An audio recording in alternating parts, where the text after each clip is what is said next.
Class की book, जो कि लिखी है ये DK यादव के द्वारा। तो गाइस चलिए शुरू करते हैं।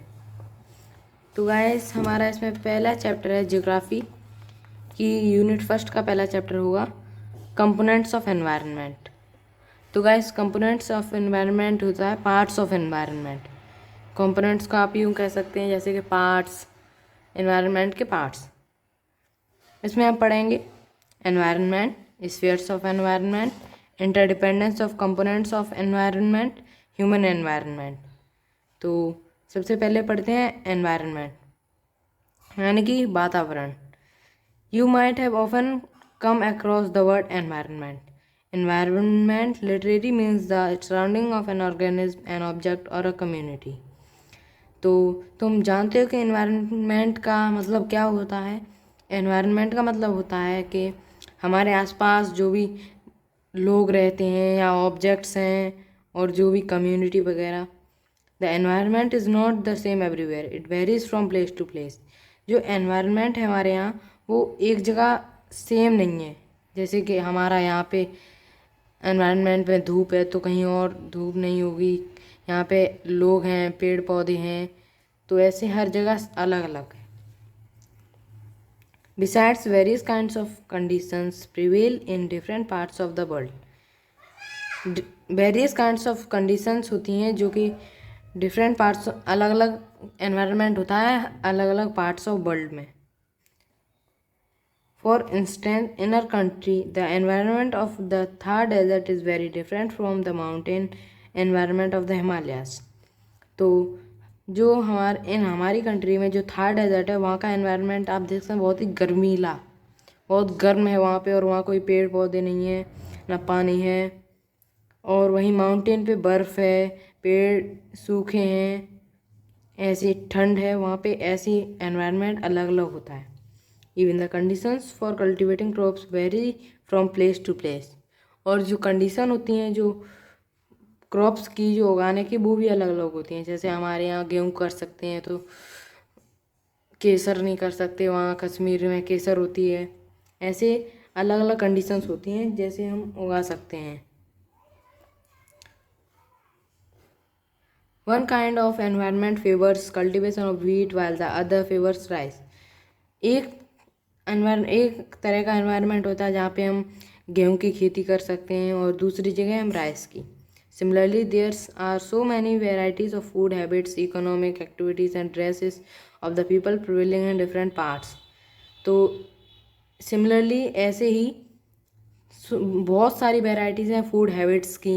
जैसे हम खाते हैं रोटी, और बिहार की तरफ चले जाओ तो मच्छी वगैरह ऐसे, और आर्थिक एक्टिविटीज़, जो भी आर्थिक गतिविधियाँ, और जो भी ड्रेसेस पहनने का अलग अलग होता है अलग अलग पार्ट्स में।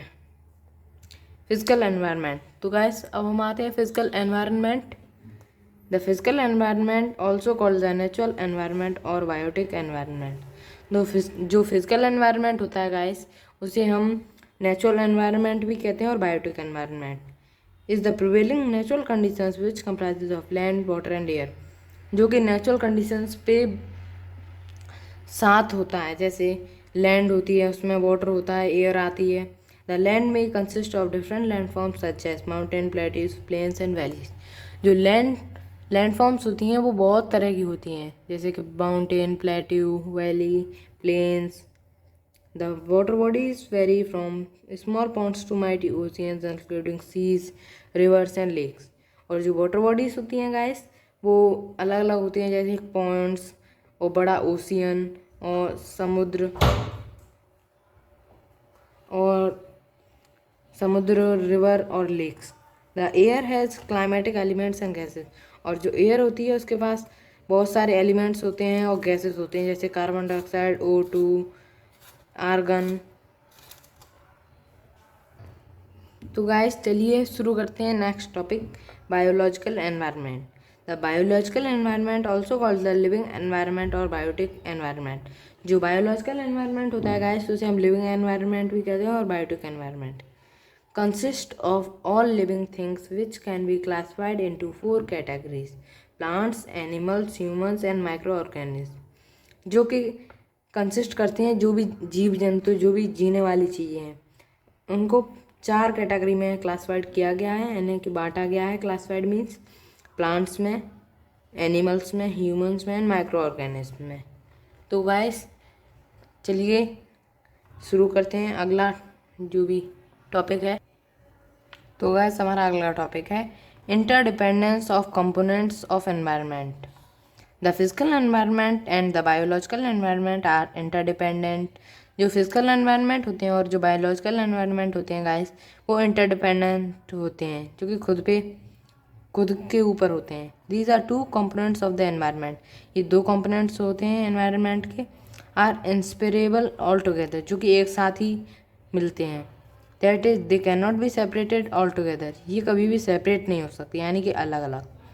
Besides being interlinked very much, these 2 components are interacting all the time. इनके अलावा और बहुत सारे जो कि कंपोनेंट्स होते हैं वो आपस में मिलते रहते हैं 2 time. A change in any one of the components bring change in the other. अगर एक कंपोनेंट्स में चेंज आएगा गाइस, तो दूसरे में अपने आप चेंज आ जाएगा। For instance, natural calamities such as floods change the scenario of agricultural field. However, the physical environment or the biological environment are not static. जैसे कि अगर कहीं पे बाढ़ आई है तो दूसरे में अपने आप प्रभाव पड़ेगा और चेंज हो जाता है। जो भी प्रोसेस है एग्रीकल्चर की, जो भी हम खेत में कुछ भी उगाते हैं गाइस, उसका चेंज हो जाता है। तो और जो फिजिकल एनवायरनमेंट होता है गाइस और जो बायोलॉजिकल एनवायरनमेंट कभी भी अलग अलग नहीं है। स्टैटिक्स नॉट स्टैटिक, कभी भी अलग अलग नहीं है, स्थिर नहीं है। They are extremely dynamic in nature. They are not only continuously interacting with each other but also changing within themselves or inducing change in each other. और ये जो कंपोनेंट्स होते हैं ये डायनामिक इन नेचर, यानी कि ये नेचर के ही होते हैं। They are not only continuously interacting with each, ये कभी भी एक दूसरे को इंटरेक्ट करना बंद नहीं करते और एक दूसरे में चेंजिंग भी लाते हैं। दीज आर इंटरेक्शन चेंज है अबाउट सडन एंड स्लो। और इन दोनों में जो भी इंटरेक्शन और चेंजेस होते हैं गाइस, वो बहुत ही स्लो प्रोसेस होती है। Spheres of environment. Environment can be classified into 4 major spheres: lithosphere, atmosphere, hydrosphere and biosphere.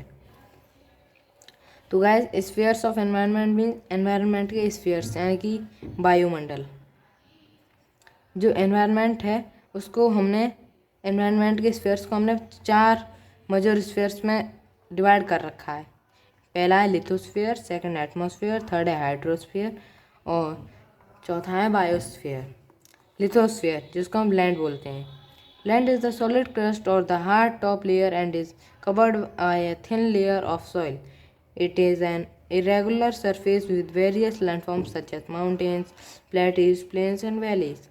It provides us forests, grasslands for grazing, land for agriculture and human settlements, and minerals for industries. तो guys जो कि land होता है वो solid crust होती है अर्थ की, जो हमारी ज़मीन होती है उसकी सबसे ऊपर वाली लेयर, जहाँ पे सब्जियां वगैरह जो भी खेती वगैरह की जाती है, यहाँ पे घर वगैरह जो भी ऊपरी परत, जो कि इरेगुलर सरफेस होती है, कहीं भी एक तार नहीं होती, यानी कि फ्लैट नहीं होती, ऊबड़ खाबड़ होती है। और वेरियस लैंडफॉर्म सच एस, और अलग अलग लैंडफॉर्म होती हैं, जैसे कि माउंटेन्स जो कि ऊबड़ खाबड़ होता है, प्लेट्यूज जो कि ज़मीन से थोड़ा ऊंचा होता है, प्लेन्स जो कि बराबर होता है, और वैलीज जिसमें वी शेप में माउंटेन्स होते हैं। It provides us forest, grass land for grazing, land for agriculture and human settlements and minerals for industries.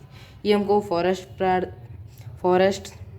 प्रदान करता है और ग्रासलैंड्स जगह प्रदान करता है खेती के लिए और गाय भैंसों के चरने के लिए, और एग्रीकल्चर के लिए जगह, और ह्यूमन जहाँ पे रहते हैं जैसे हमारे घर बनते हैं उन्हें जगह प्रदान करता है, और मिनरल्स के जहाँ से इंडस्ट्रीज़ के मिनरल्स निकलते हैं जैसे माइनिंग, तो उसके लिए भी जगह चाहिए होती है, तो ऐसे हमको ही जगह प्रदान करता है।